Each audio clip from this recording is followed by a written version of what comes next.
Welcome to the Florida Horse Podcast, brought to you by the Florida Thoroughbred Breeders and Owners Association. I'm Tammy Gantt, and I'm joined by our guest today, George Isaacs, the FTBOA president. So great to see you here today, George. Thanks for coming in. Well, thank you, Tammy. Great to be here. I know you've got a very busy tenure now between your stint over at Bridlewood Farm as general manager, but then also as the FTBOA president. Congratulations. Well, thank you. Thank you. As you know, I moved here quite a few years ago.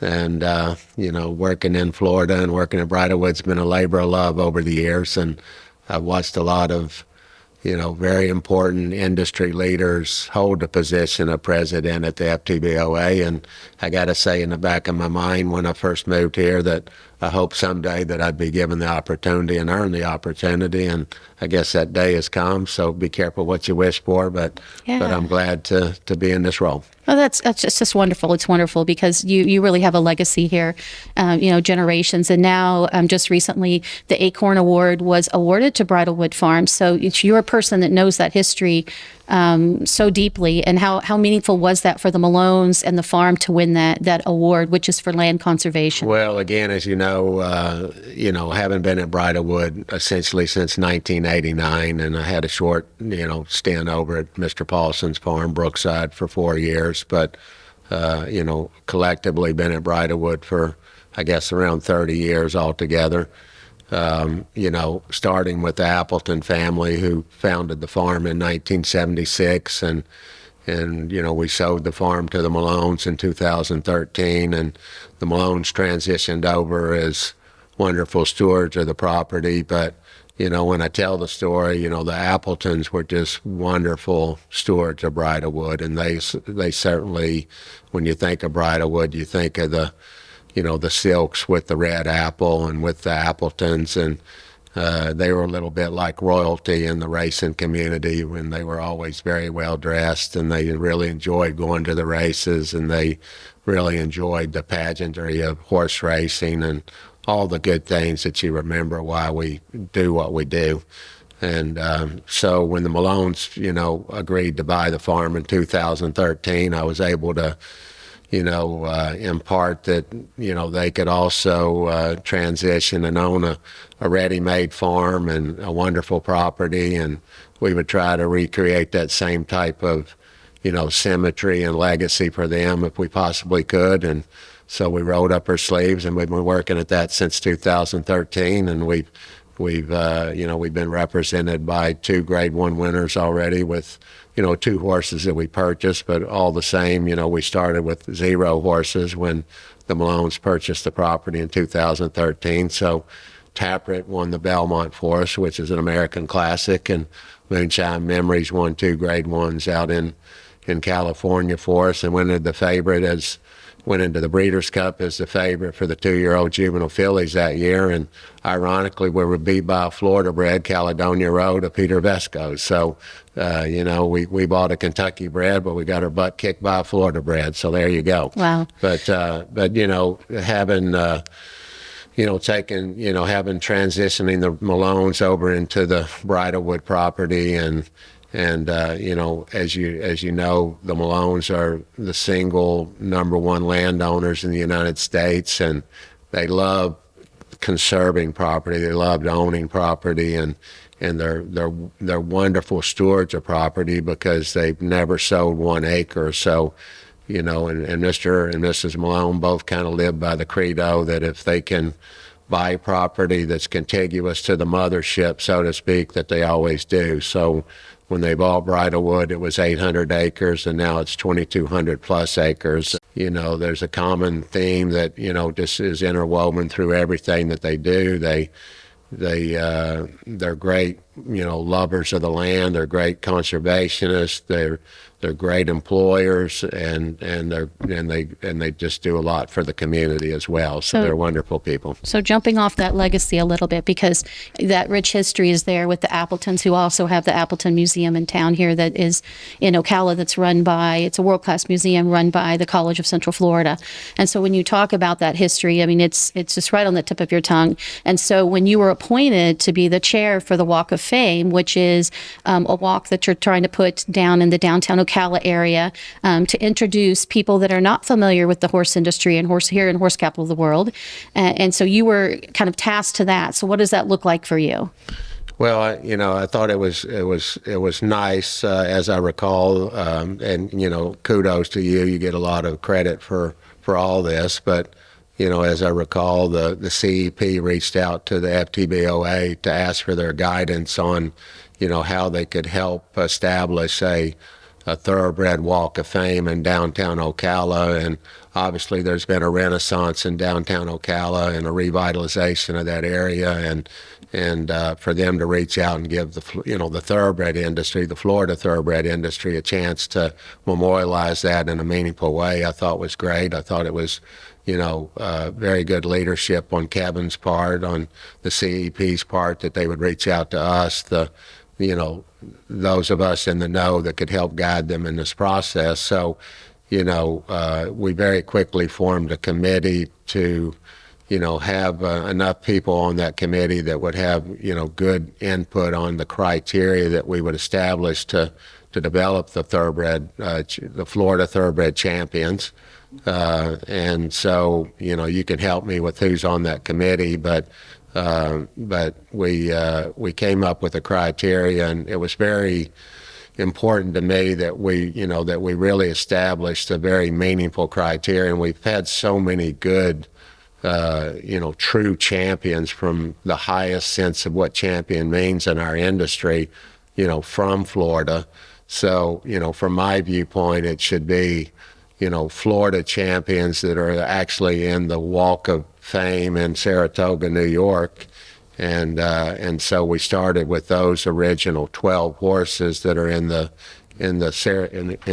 Yeah, so let me read those really quick, because we know them. When if we have a test, we probably could pass it, but it's awfully hard to remember them all. So our Florida breds in the National Hall of Fame, that will be our first tier inducted into the walk. Right. And that's going to be, for those that are familiar with Ocala, that's going to be our west side walk of the downtown square, which is where Mark's Prime is, where a lot of horse business has been done over the many, many years. Mm-hmm. So we've got Needles, Carryback, Dr. Fager, Tawee, Susan's Girl, Desert Vixen, Foolish Pleasure, Affirmed, Precisionist, Holy Bull, Silver Charm, and Skip Away. So quite an elite, illustrious group right there. Absolutely. That'll be in our first. And so I know some of the things that you're working on as the chair, in addition to working with the folks that select what that next tier will look at like, which is our Florida Bred Champions, because there's 36 stars that will be on that walk, mm-hmm. and they cost about $3,600 each. So part of the goal you have as the chair is some fundraising, and then also just seeing it come to fruition. That's right. Well, I think it's, I think you have to start these, type of, projects with a goal, and you have to try to, work away at it systematically. So knowing that Mark's has the 36 slots on the Mark side, I think it's inherent that we fill those 36, plaques first. And so we've already went through that criteria, what we're trying to establish. So we're going to start with the 12 horses that are actual champions that are in the Saratoga National Hall of Fame. And then we're going to start, after that, we're going to start with Florida champions on down the line. And we've got a host of Breeders' Cup winners from Florida, and also Florida champions in general that are just very good racehorses all in all. So, we're starting to reach out to those people. You just mentioned it's $3,600 for a plaque. We're going to work hard to go ahead and try to get all those positions filled on the Mark side first, and then go from there. Yeah, and when you mention that, so what it's going to look like is those thoroughbreds will take a walk or two, and then the opposite walk in front of the Hilton will actually be all breeds and all disciplines, and that's the best of their breeds, and they have their own criteria for those. And so that's really interesting to know that there's so many amazing Florida breds and thoroughbreds that have gotten their start here in Marion County, that it makes sense that that walk will fill up fairly easily with those horses that qualify. And then from there, we still have more on the list, and so we'll have to wait for some more stars to come along. It's really refreshing, and as we've seen some of these changes going on in our community, there's obviously pros and cons to the population growth and and the amount of people that are moving into Ocala. And when I moved to Ocala, it was small, and now it's getting, quite good sized or even large from my perspective. But, the World Equestrian Center, I think we can all agree is just a great thing for this community, and it's just a tremendous positive to the equine landscape, if you will, in this community, and has so many pluses versus minuses in my mind.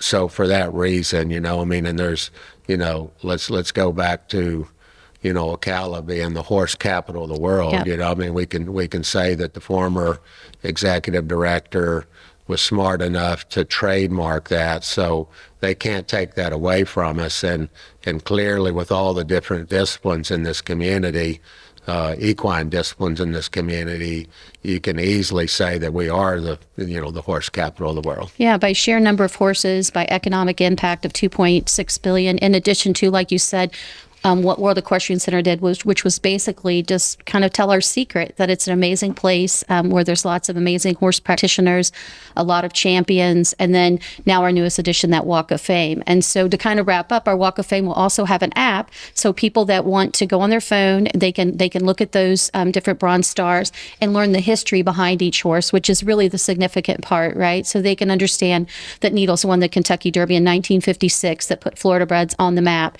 and then that grew from there to what it is today, which is the horse capital of the world. Yeah, I think people will really enjoy that, and people that don't know anything about the horse industry, when they scan that barcode and read about the history of the horse and the people and the connections behind it, it'll really come to life, because there's so many of these farms that are represented here locally. These horses came from these local farms, and they'll be able to put the two together. Yeah, completely.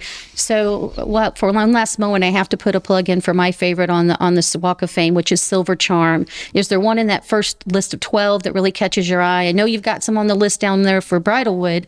Is there any that caught your eye? As a lifelong student of the horse, so to speak, and a guy that, basically from the time I got in the horse business, it was always my goal to become an important, general manager, farm manager of a world-class farm.